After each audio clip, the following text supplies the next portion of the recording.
Hi students, today we're going to study about a special kind of standing waves. You see, we learnt in our last chapter that when waves get reflected, then standing waves are produced because the incident wave and the reflecting wave combine to form a special kind of wave which doesn't move, a standing wave. Today we're going to study standing waves in a variety of interesting situations. For example, what happens when we create standing waves in a string? What happens when we create standing waves in an organ pipe? What happens when we create standing waves in a resonance tube apparatus? And how can we use that to determine the speed of sound? We'll talk about things like that and more, of course. So let's begin.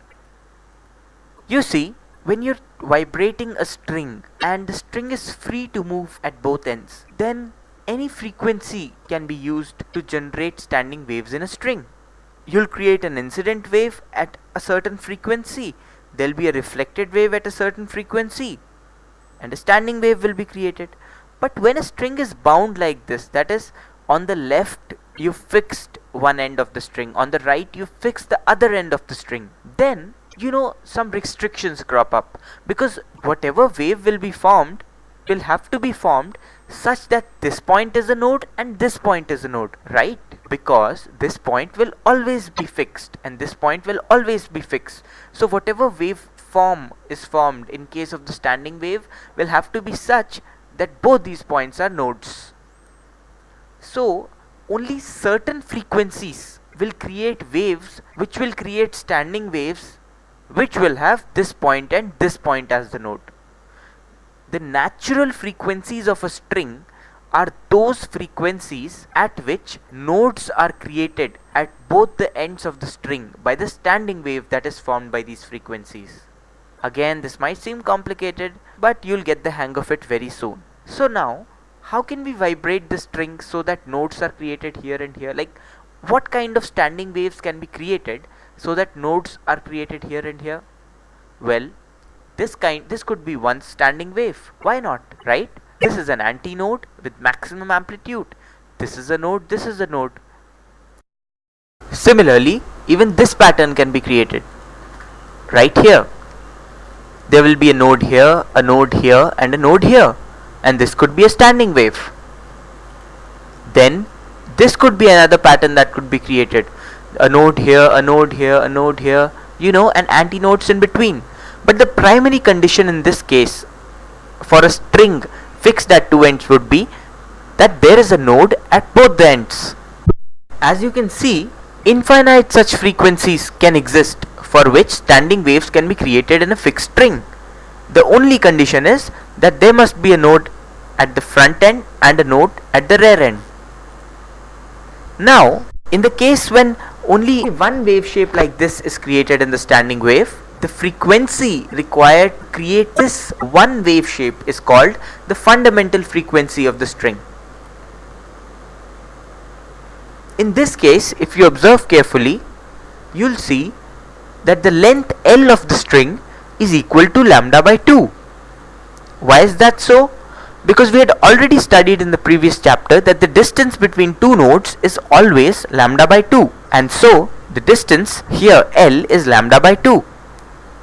That means lambda is 2L, or V by F is 2L because V equal to F lambda, and that means F is V by 2L. This frequency F, that is V by 2L, required to generate only one wave shape in the string is called the fundamental frequency of the string. It's also called the fundamental tone or the first harmonic.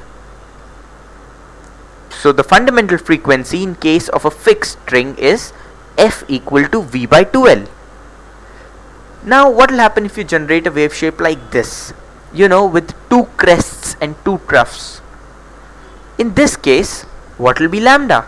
The distance between this node here and this node here will be lambda by 2, and the distance between this node here and this node here will also be lambda by 2. So 2 into lambda by 2 is equal to the length of the string. That means lambda equal to L, or F equal to 2V by 2L. In this case, the frequency required to generate 3 nodes in total and one node in between is called the second harmonic or the first overtone. You will have to remember these terms because they are important. So in case of the fundamental frequency, we call the frequency the fundamental tone or the first harmonic. In the case when 3 notes are created, 2 notes already existing and 1 extra note, we call the frequency the first overtone or the second harmonic. Now what will happen if we create 3 such crests and troughs? Or what will happen when we create 2 notes in between? This will happen, right? This is the standing wave that will be created. In this case, there's a node here, here, here and here. And as we already know, this distance will be lambda by 2. This distance will be lambda by 2 and this distance will also be lambda by 2. So lambda by 2, lambda by 2, lambda by 2 is 3 lambda by 2 equal to the length of the string. And clearly, lambda is 2L by 3 or the frequency is 3V by 2L. So the frequency required to generate 4 notes in totality and 2 notes in between the fixed ends is called the third harmonic or the second overtone. Similarly, there can be a lot many harmonics and a lot many overtones. In fact, there can be infinite number of notes present in between these 2 notes and the frequency will keep on increasing. One interesting thing you must have observed by now is when we didn't have any node in between, but when we just had a loop like this, the frequency was V by 2L. When we had one node and we had 2 loops like this, then the frequency was 2V by 2L. And now when we have 3 loops like this, 1, 2, 3, with 2 nodes in between, the frequency is 3V by 2L. So for the nth harmonic, n lambda by 2 will be equal to L, because for the first harmonic, 1 lambda by 2 was equal to L. For the second harmonic, 2 lambda by 2 was L.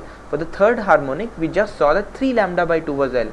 For the fourth harmonic, 4 lambda by 2 will be equal to L. So for the nth harmonic, n lambda by 2 will be equal to L and the frequency will be equal to nV by 2L. So the frequency of vibration required to create n loop in a fixed string is nV by 2L. The frequency nV by 2L is called the nth harmonic. In case of the nth harmonic, n minus 1 nodes will be created, as we saw in this case. Third harmonic, 2 nodes were created. Second harmonic, 1 node was created. nV by 2L represents the allowed set of frequencies with which a standing wave in a string fixed at both ends can vibrate. That's clear enough. Now let's go a step further and understand the phenomenon of resonance in a string fixed at both ends.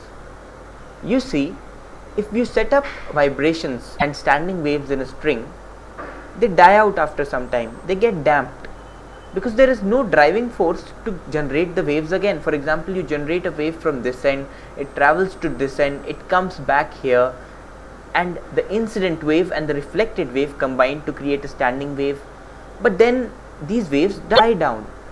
However, if there is a driving force which keeps creating new incident waves, more incident waves from the left end, and like this, and then more reflected waves will come back, and then incident waves go, reflected waves come back, incident waves go, reflected waves come back, and then a sustained standing wave can be created. Now let us see what will happen if we actually provide such a driving force. Let us assume that there is a tuning fork here. This tuning fork is sounded very near this node, and when that is done, waves are generated in the string.